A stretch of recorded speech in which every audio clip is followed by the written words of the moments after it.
ভারসাম্য হারিয়ে ফেলায় খালেদা জিয়ার চিকিৎসা ইস্যুতে বিএনপি নেতারা আবোল তাবোল বকছেন বলে মন্তব্য করেছেন আইনমন্ত্রী আনিসুল হক। দুপুরে সচিবালয়ে সাংবাদিকদের সাথে আলাপকালে তিনি কথা বলেন। যারা এই কথা বলছেন যে আমার জন্য চিকিৎসা পাচ্ছেন না, তারা নিজেকে হাস্যস্কর করছেন। বিএনপি নেত্রী খালেদা জিয়া যেই চিকিৎসার প্রয়োজন, তিনি যে হাসপাতালে আছেন সেই হাসপাতাল থেকে সেটা পাচ্ছেন বলেই কিন্তু এখন পর্যন্ত তিনি সুস্থ আছেন। আমি মনে হয় তোমারে ভালোবাসি, মনে হয় না, আসলেই ভালোবাসি।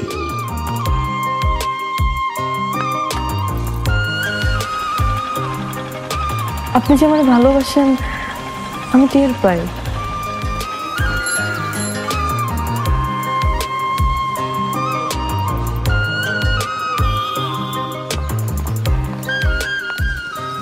বুকের বাম পাশে যে ব্যথাটা হয়, ওই ব্যথাটার কাছে প্রশ্ন করে দেখো না, ভালোবাসো কিনা।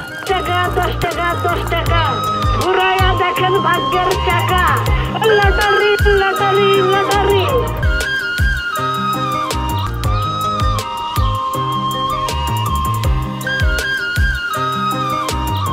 আপনি না চোখের যন্ত্রণা বুঝতে পারেন, বুঝে নেন।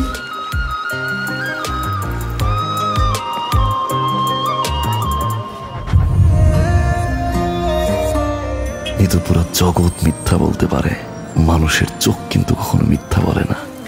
তোমার ওই চোখ বলে তুমি আমারে ভালোবাসো। আপনি কি আমারে দেখছেন?